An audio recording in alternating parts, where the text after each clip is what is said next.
ओम श्री गुरुवे नमः। ओम शांति ही शांति ही शांति ही। प्रणाम भगवान।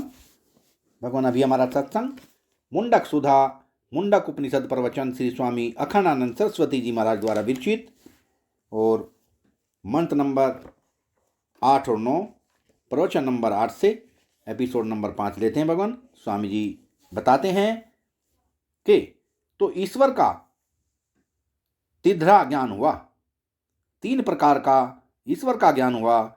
सबके दिल में बैठकर सबको जनाना, सबको जानना, माने सबका ज्ञान ईश्वर का ज्ञान। चींटी को जो मालूम है सो ईश्वर का ज्ञान, और पक्षी को जो मालूम है सो ईश्वर का ज्ञान।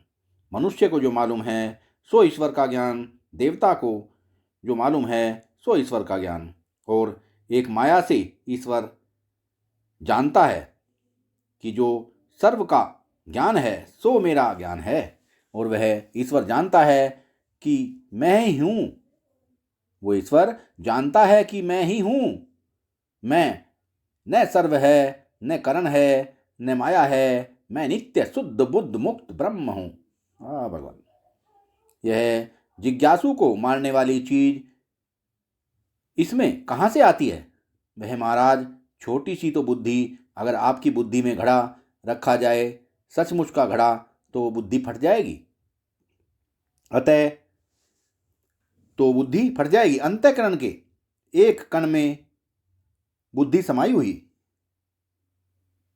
सचमुच का घड़ा रख दिया जाए तो फट जाए।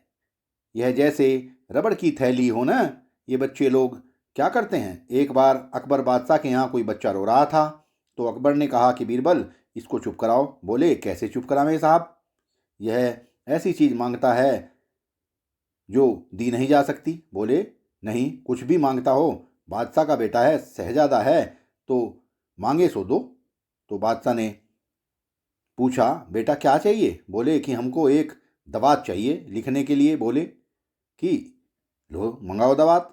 बादशाह का बेटा दवात मांगे और उसको ना मिले तो वह दवात मंगा दी गई। उसके बाद फिर रोने लगा, अब क्या चाहिए? बोले कि एक हाथी चाहिए। बोले क्या मुश्किल है, इसके लिए एक हाथी मंगा दो। हाथी मंगा दिया। अब फिर रोने लगा, अब क्या? कि हाथी को दवात में डालो। अब बादशाह ने कहा कि बाबा बच्चे को चुप कराना हो तो कराना तो बहुत मुश्किल है। वैसे ही ये जो जिज्ञासु लोग हैं वे पूछते हैं कि महाराज हमारा अंतःकरण ईश्वर को ग्रहण करने योग्य कैसे होगा, शुद्ध कैसे होगा? बोले इसमें से काम क्रोध दोष निकालो, शम दम आदि सद्गुण सद्गुण इसमें डालो, यह तो आसान है, लो। बोले अच्छा महाराज यह ईश्वर कैसा है, उसको मंगाओ। ईश्वर को मंगा दिया। सत्यम ज्ञान मनंतम ब्रह्म अय आत्मा ब्रह्म।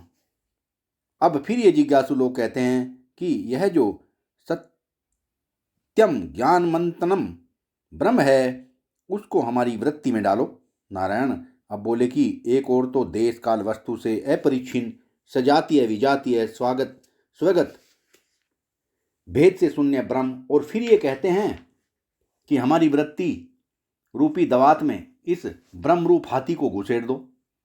नहीं घुसेड़ेंगे तो हम रोवेंगे। बोले भाई रो थोड़े दिन, जब तक तुम्हारी वृत्ति में घुसड़ने की वासना बनी हुई है। यह वृत्ति महाराज जिसमें कल्पित है उसमें वृत्ति नहीं घुसेड़ी जाती। अपना आत्मा जो है यह ब्रह्म है, और इसमें वृत्ति और यह शरीर और यह करोड़ों अखंड ब्रह्मांड जो हैं ये सारे के सारे कल्पित हैं। मांडुक्य उपनिषद में सर्वज्ञ शब्द सुसुप्ति में जो प्राज्ञ है उसके लिए आया। एस सर्वेश्वर एस सर्वज्ञ ऐसोन अंतर्यामी एस योनि सर्वस्य परभवा व्यो ही भूतानाम। तो वहाँ जब सर्वज्ञ शब्द का प्रयोग हुआ तो शंकराचार्य जी ने उसकी व्याख्या की। यही सर्व है और यही सर्वज्ञ है। सर्व का जानने वाला सर्वज्ञ नहीं, वही सर्व है और वही ज्ञ है, माने अखंड ज्ञान स्वरूप में ज्ञाता मैं और ज्ञेय सर्व भेद और ज्ञेय सर्व ऐसा भेद उसमें नहीं होता। अपने स्वरूप रूप से ही सब उसको मालूम पड़ता है, इसलिए उसको सर्वज्ञ बोलते हैं। तो बोले यहाँ तो वर्णन आया ईश्वर तप करता है। अच्छा, तो आपने इसका अर्थ समझा होगा कि तप करना माने जैसे यह पंचाग्नि तापते हैं साधु लोग, ऐसे ईश्वर भी अपने पांच और आग जलाकर बैठता होगा बीच में। ईश्वर भी अपने पांच और आग लगाकर बैठता होगा बीच में। तब माने यही नहीं होता तप माने यही नहीं होता। ये स्त्रियां अपने पति को प्राप्त करने के लिए कौन सा तप करती हैं? आपको मालूम है, ये रोती हैं। यह भी उनका तप है।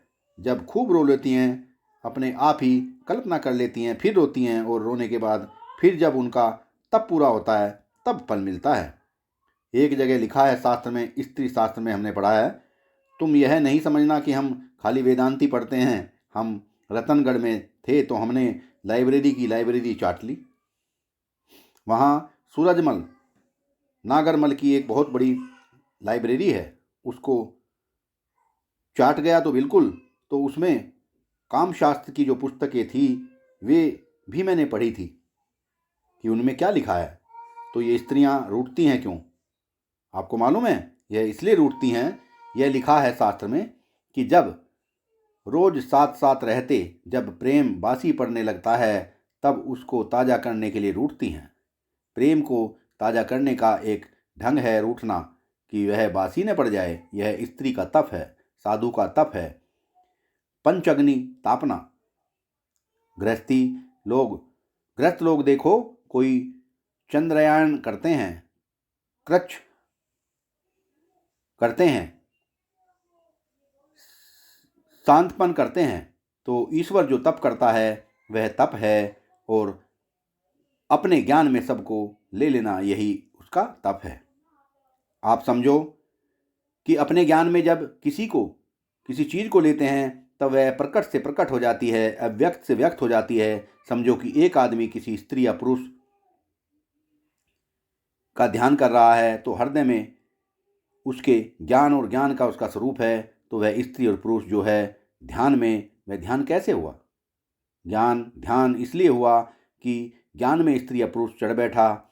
जब आप अपने ज्ञान में किसी आकार विशेष को बसा लेंगे तो वह आकार जो कटिंग है वह आपके ज्ञान में आवेगी। तो कट जो है वह तो आकार का और मालूम पड़ेगा ज्ञान में। तो वह जितना भी ध्यान में आकार आवेगा वह ज्ञान को काटता हुआ जो होगा वही तो आकार बनेगा। तो ईश्वर के लिए तप क्या है? जगत के आकार को अपने ज्ञान में धारण करना। सो अभिध्यात्यत श्रुति में आया, ईश्वर ने ध्यान किया। क्या ध्यान किया? ज्ञान तो था ही वह, ईश्वर ज्ञान था। ध्यान क्या किया कि यह सृष्टि ऐसी, यही तप हो गया। यह तकलीफ है ईश्वर के लिए। तकलीफ क्या है? ईश्वर अपने ज्ञान में मग्न था, यह सृष्टि का ध्यान करने की क्या जरूरत थी? लेकिन तब वह फिर अवधूत नहीं रहा, आचार्य हो गया। जब तक सृष्टि नहीं रहती है, सृष्टि का ध्यान ईश्वर नहीं करता है, तब तक वह अवधूत महात्मा रहता है। और जब ध्यान करता है तब वह नारायण कहो ध्यान करता है। तो जैसे पति को पत्नी की चिंता होती है, और बाप को बेटे की, और भाई को भाई की, राजा को प्रजा की, वैसी चिंता चढ़ बैठती है ईश्वर के सिर पर। तो चिंता असल में चिंता नहीं होती, अर्थात ध्यान होता है। तो ज्ञानमयम तपह का अर्थ है कि ईश्वर का तप क्या है? अपने ज्ञान में इस विकारात्मक प्रपंच को लेना। तस्मादेत अत ब्रह्म नाम रूप मंत्रम न जायते। जब अपने ज्ञान को ईश्वर ध्यान बना देता है, इसमें सृष्टि नहीं है, ज्ञान तो ज्ञान ही है और ध्यान में कुछ है। किसी का ध्यान होता है, ज्ञान में कुछ नहीं और ध्यान में सब कुछ है। तो जब ईश्वर माया से ज्ञान अवस्था से ध्यान अवस्था में आता है तो भी वह है और ज्ञान रूप ही, लेकिन माया से जब ध्यान अवस्था स्वीकार करता है तब उसे यह सृष्टि आती है। तब उसका नाम क्या हो जाता है कि अन्नम, वह अन्न हो जाता है, अव्याकृत हो जाता है, वह भी अब वह भोग करने योग्य हो गया, भोग्य हो गया। जब जिसका ध्यान करेगा वह तो उसका भोग करेगा ही। भोग अकेला ही नहीं किया जाता भला। जैसे आप कहो कि हम गेहूं की रोटी का भोग करते हैं, नहीं, आप रोटी का भोग करते हैं और रोटी आपके दांतों का भोग करती है, रोटी आपकी जीभ का भोग करती है, रोटी आपके गले का भोग करती है, रोटी आपके पेट का भोग करती है। धीरे धीरे शरीर क्षीण हो जाता है, केवल भोग्य कोई वस्तु नहीं होती।